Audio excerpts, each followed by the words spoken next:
The Bible doesn't commend slavery.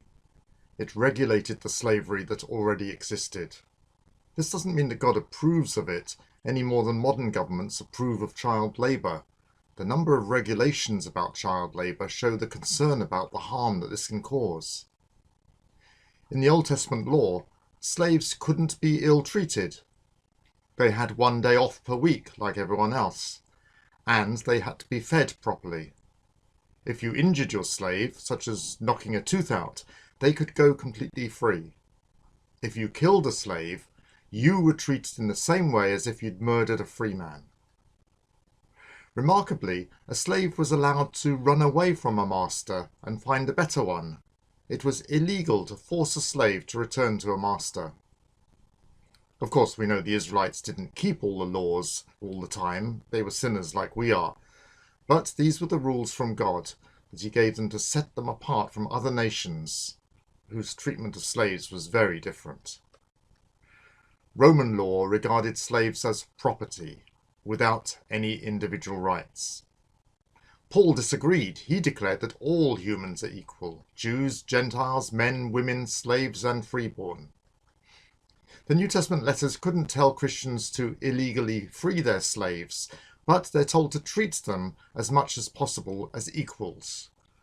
Do not threaten them, since you know that he who is both their master and yours is in heaven, and there's no favoritism with him. Masters, provide your slaves with what is right and fair, because you know that you also have a master in heaven. Believing masters are devoted to the welfare of their slaves. Paul couldn't go as far as telling Christians to release their slaves because it was illegal in Roman law to set free a slave under 30 years old. Instead, he tells them to treat slaves with respect, like other workers.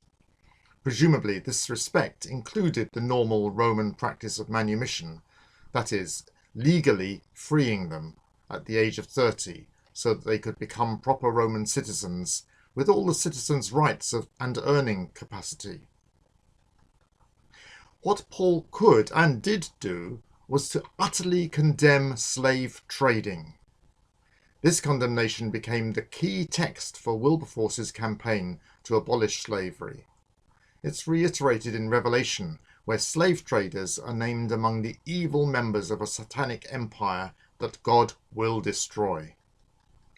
Instead of condoning slavery, the Bible shows us that God's plan was to gradually push the Jews and then Christians towards renouncing it.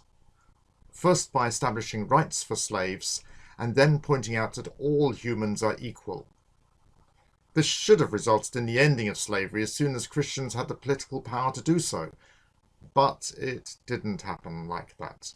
The church didn't recognize God's plan. Perhaps we fool ourselves into thinking that Western society has progressed so much further than the Old Testament. It is true that laws enshrine the rights for every individual to be free, but there's no right for every individual to be fed and housed. And although slavery is officially illegal throughout the world, an estimated 25 to 40 million people are still enslaved.